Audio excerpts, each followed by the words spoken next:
Thank you very much. So it's an honor to have the press, and these are people that aren't timid, they're not afraid of the press. If you'd like to ask a couple of questions, you may.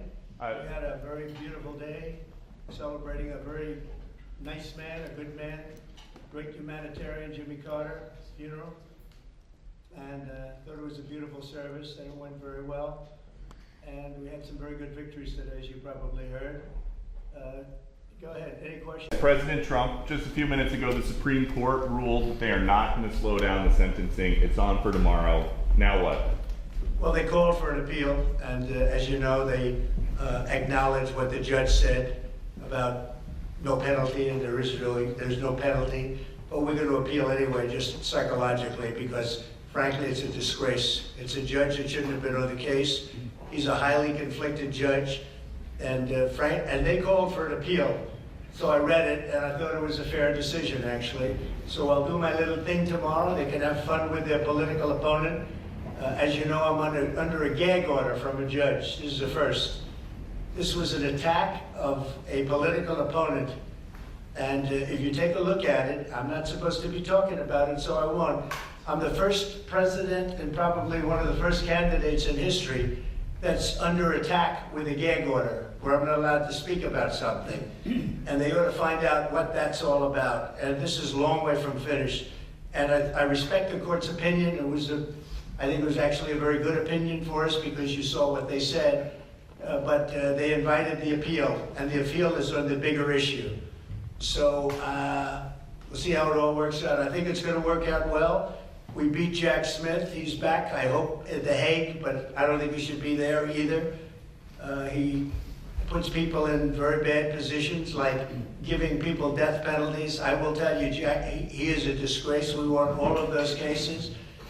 We won most of the other cases, or they're limping along. We've had a lot of lawfare. These are all people that understand what's going on here very badly. This was an attack on the Republican Party. This was an attack on the Republican candidate who just won an election by record numbers, the highest number of Republican votes by far ever gotten.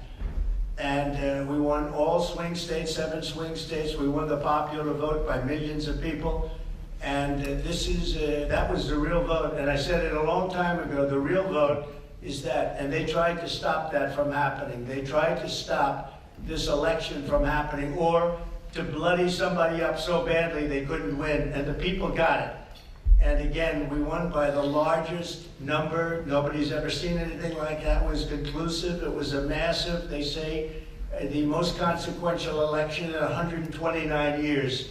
And these people, the people know everything that you're asking. They've been studying this for 2 years as it went along, and hopefully it'll never happen again, an attack on a political opponent. So Peter will be appealing the decision. They're asking for an appeal, and that's on the fact, on what's going to happen, much more importantly than tomorrow. Off the top, you mentioned the Carter funeral today.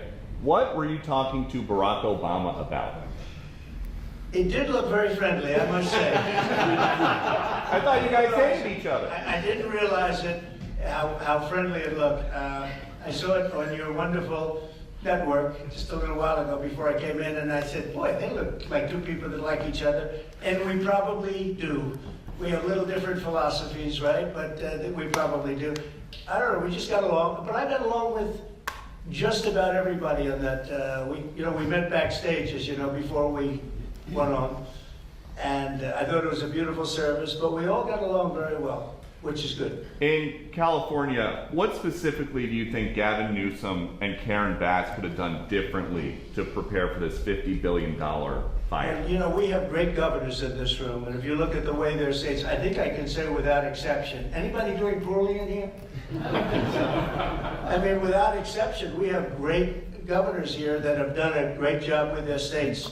And I don't think, and you'll probably, if there's a weak link, you're going to find it, and you're going to be asking the next question to that person. Gavin Newsom had an opportunity to have millions of gallons a week, a day, millions and millions of gallons come down from the north. And I was able to get him federal approval from that, from the Department of Commerce of all departments. I didn't realize it would go through Commerce. I would have thought environmental, but it goes through Commerce.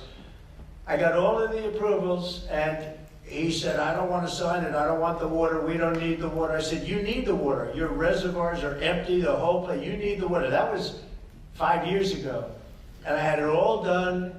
The work was all done. We sent it to him. He refused to sign it. And if you notice yesterday, the hydrants were empty. They didn't have any water, many of them. They said 20%, but now I just heard 50%, and now none of them have water, and that fire is still raging. He turned that down. I was going to give him unlimited water. It would come down, it really comes down from the north, way up north, including parts of Canada. It's so much water that they wouldn't know what to do with. Just the opposite would have happened. And that's the reason that this happened. He wouldn't do what we wanted, and we're going to force that upon him now, but it's very late, because I think it's one of the great catastrophes in the history of our nation. This is not just in Los Angeles. I've never seen anything like that, devastation. And we're talking about homes that cost $200, $300, $400 million. Nobody's ever seen anything like it. People that, and very influential people worldwide. I don't know that they ever go back either, because you know, they weren't happy with California. They weren't happy with Gavin Newsom. They weren't happy with their whole lifestyle there, with the crime being out of control, all the other problems. They were not happy. And it's going to be very interesting to see whether or not they're going to build, or whether somebody else is going to build and build a much lesser home. These were the most expensive homes. Outside of Palm Beach County, I see a list, outside of Palm Beach, these were the most expensive homes anywhere in the world. And I don't think I think a lot of them are just not going to go back and build it. Plus, they don't want to be part of a construction site. They don't want to, they're building a home, another one's building, they're building in front of them, behind them, alongside of them. So I think it's a tragedy. I think it's an incredible tragedy. It's also a tragedy for a tax base.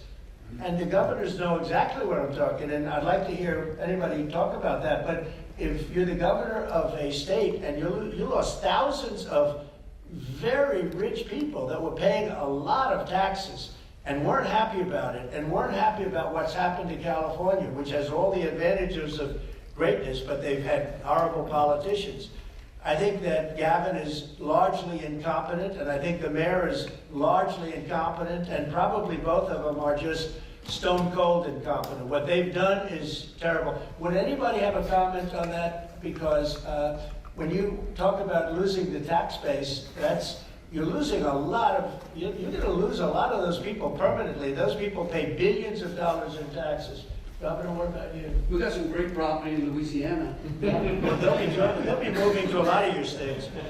They'll be moving to Florida, I can tell you, I know that. But they're going to be moving to, you're going to pick up a lot, Texas. So it's a rough situation. I've never seen, I think it's one of the great catastrophes in the history of our country. Not even believable. President Biden's term, almost over. Before he goes, there's talk that he might trade a 𝗬𝗏 al-Qaeda detainee, 𝗵𝗵𝗵𝗶, for 3 American hostages held by the Taliban. Should he do that? Well, I haven't looked at it. I will be looking at it. They're showing me tomorrow morning. They're showing me that there's a trade on. And trades, I have not been in favor of the trades they've made, but I'll be taking a look tomorrow. We'll announce something tomorrow. Don Jr. and some of your team just got back from Greenland. What's the price tag?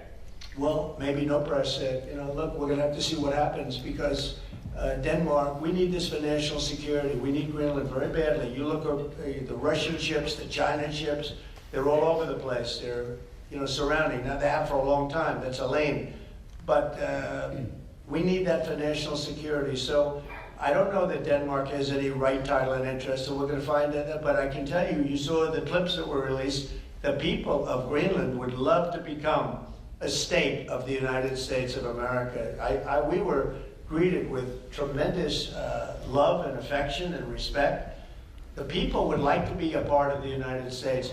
Now, Denmark maybe doesn't like it, but then we can't be too happy with Denmark, and maybe things have to happen with respect to Denmark having to do with tariffs. Because they have to do this, I think, for the free world. We need that to protect the free world. It's very important, and getting more important every year. When you were with all the Republican senators yesterday in Washington, which of your nominees do they think are going to have the hardest time getting confirmed? So we had a great meeting with almost every senator, Republican senator, and I would say that, first it was a love fest. This is a love fest too, I believe. I'll let you know in about an hour. This is pretty much a love fest. I mean, the governors aren't exactly chopped liver, right? This is a group of people that have done a phenomenal job, and especially when you see what's going on in Los Angeles and all. You look at the way they've run their states, it's incredible. I talk about it all the time, the top 25 states, and I don't believe we have any in the list of crime. So every one of them is a Democrat-run state. We want to get along with the Democrats. I'm trying to be nice. We're going into a new term. It's going to be a great time I'm going to call it the golden age. I believe we have a chance at the golden age of America, but I have to tell you, you look at the crime, it's all on the shoulders of Democrats and the way they run their states. And if these people ran those states, same people, same everything, but you put these people in those states, you wouldn't have crime like that at all. We've been watching over the last couple weeks, a lot of CEOs, including some who censored you 4 years ago, have been coming down here basically to kiss the ring. Did they change or did you change? Well, maybe we all changed. I think they've gained a lot of respect. I think they looked at the mandate that we got. As you know, we won the popular vote, as I said. We won all 7 swing states. They said, well, if Trump would win, you know, I had to win 3 because I had a lot of early voting going on, and we had to win 3, and we won all 7. And we won them by a lot. We didn't win them by a little. We won them by a lot. And we won the popular vote by a lot. I think that had an effect. I also think it's like, let's get something done. You look at what happened with Facebook today and yesterday, what they announced. That was a big concession from them. I mean, they went from I call them the unlock boxes. They call them lock boxes. I call them the unlock boxes because they seem to be unlocked a lot of times. But you went from the unlock boxes into a statement yesterday that's really talking about free speech. What a difference that is. And so we appreciate that. But I think they've gained a lot of respect. We've had everybody. Jeff Bezos came, Bill Gates came, Mark Zuckerberg came. Many of them came numerous times. The bankers have all come. Everybody's coming.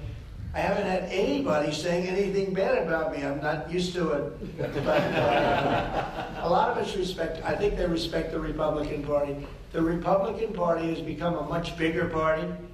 It's become a party for the worker. You know, if you look at all of the union votes that I got, and when I say I, it's really all of us together because it's a whole thing. But we won the Teamsters, we did great with the auto workers, we did, you know, all heavily union, and non-union states we won by a lot. Florida is an example, we won by millions of votes, the highest vote ever gotten. And so it's been a great period of time. A ton of world leaders have called you as well. We understand still no call with Putin. Is that a day 1 or week 1 call that you want to have? He wants to meet, and we're setting it up. President Xi, we've had a lot of communication, and we have a lot of meetings set up with a lot of people. Some have come, but I'd rather wait till after the 20th. And when you say meet with Putin or meet with Xi, do you guys want to have some kind of a summit, or are they going to come here? To be determined, but President Putin wants to meet. He's said that even publicly, and we have to get that war over. That's a bloody mess. Soldiers are being killed by the millions. I looked at some very graphic pictures yesterday. The soldiers that are being killed, you know, it's a flat field. The only thing that stops the bullet is a body. These are it's a very, very flat land. And the soldiers are fighting, and they are dying by the hundreds of thousands. And not to mention the towns and the cities which were, you know, largely demolished. And there are a lot of people in the big surprise, and it's going to be a very unpleasant surprise, is how many people were killed in that war. It's much higher than the press is reporting. You know, when a building comes down, these are big buildings, they're 2 and 3 blocks long, different kind of construction. They're long and not that tall in many cases, but they're 20 stories. But when a building like that comes down and they say nobody was injured, no, a lot of people were killed. I think the numbers are going to be much higher. And that's a war that would have never happened if I were president, and it's a war that I'm going to try really to stop as quickly as I can. The number of people dying on a daily basis, and I get the reports every single day, and largely soldiers at this point, but the number of people, both Russia and Ukraine, it's it's staggering. When you threatened tariffs on Canada a couple weeks ago, Justin Trudeau rushed down here. He wanted to make nice. Now he's on the way out. Is that what you wanted? I didn't think he was going to quit. He probably saw the numbers. Look, I called him Governor Trudeau because they should be the 51st state, really. It would make a great state. And the people of Canada like it. They pay lower taxes. They have virtually no military. They have a very small military. They pay less than 1%. They're about the lowest payer in NATO. They're supposed to pay much more. They haven't been paying. They have a lot of problems. And I was with Wayne Gretzky. I said, Wayne, would you like to be the governor of Canada? I can't imagine anybody doing any better than Wayne. Wayne was not too interested, but I think he probably would have liked statehood. He's a friend of mine. He's a great guy. He's the great one. We call him the great one, right? He's a great hockey player. But I will say this. I think that there's, it was stated pretty strongly a couple of weeks ago about Canada, and people laughed, and now they're all saying, well, it's very interesting. And I say from the standpoint of the United States, we're subsidizing Canada $200 and $250 billion a year. We have massive deficits. They've taken about 20% of our car business. I'd rather do it here. We could put tariffs on that. We don't have tariffs on them yet, but that will happen. But they've taken about 20% of our car business. I'd rather have it done in Detroit or have it done in South Carolina or any other state that does cars, and we have a lot of them. We don't need Canada for that. We don't need Canada for lumber because we have big forests that we have, not utilized. In some cases, they're protected, which I can take that protection off. And you take down a tree and you grow a better tree, and that's pretty common. But we don't need anything. We don't need their fuel. We don't need their energy. We don't need their oil and gas. We don't need anything that they have. And I said to Trudeau, I said, why are we subsidizing you $200 and $250 billion a year? He said, I really don't know. And I said, well, I don't know either. I said, what would happen to Canada if we didn't? He said Canada would be obliterated if that happened. I said then Canada should be a 51st state. That's where we are now. A story that kind of disappeared very suddenly. Do you have any idea whatever happened to the drones? What happened to drones? Well, you had said that you thought the government knew what was happening with these drones over New Jersey. There were some by Bedminster. I don't know. They're over Bedminster a lot. So what happened? I'm going to give you a report on drones about one day into the administration. Because I think it's ridiculous that they're not telling you about what's going on with the drones. And it's not only with me. Glenn was telling me today that in Virginia they have drones all over the place too, and nobody's reporting it. I don't know why they're not. Do you want to say something about that? Just one quick comment, which is we are home to the largest naval base in the world in Quantico, and we house a lot of the SEAL teams and have a huge national security infrastructure. And now for 2 years running, we have had drone incursion over secure airspace, and we still don't know why. And I think that's absolutely unacceptable. And I think President Trump and the new leadership coming in, I think will work diligently to understand who's behind this and what we do in order to stop the digital surveillance of all of our secure infrastructure. Is it dangerous? Well, I can tell you this. While we were dealing with a terrorist attack in New Orleans, we had drones being thrown over our nuclear reactors in Louisiana. And we brought that attention to the FAA. We've been asking the FAA to give these states the ability to mitigate these drones. And it's sitting on some bureaucrat's desk. And that's real. Nobody knows. They don't want to talk about it. Go ahead, Governor. You were going to say? I was just going to say we have drones in Wyoming flying over our infrastructure as well. And it's incredibly frustrating that we not only have no way of knowing what it is, but nobody knows how to deal with them. They don't want to talk about it, and nobody knows why. They don't want to talk about it. That could be us sending drones. I hope that's the case, us doing it and doing research, and maybe they don't want to talk about it from that standpoint. I hope it's not an enemy, but we're going to find out on the 21st, the day after. You have to give me a little time for the inauguration, but shortly thereafter we'll give you a report on it. We'll tell you exactly what it is. They know, and it's very strange that they aren't talking about it. Peter, thank you very much. Does Biden do it? I mean, does he do this kind of a news conference? This is my longest ever interview of a president. Yeah, well, the longest ever before this was one question, and and they would rush you out of the room. But we have nothing to hide. Thank you all very much.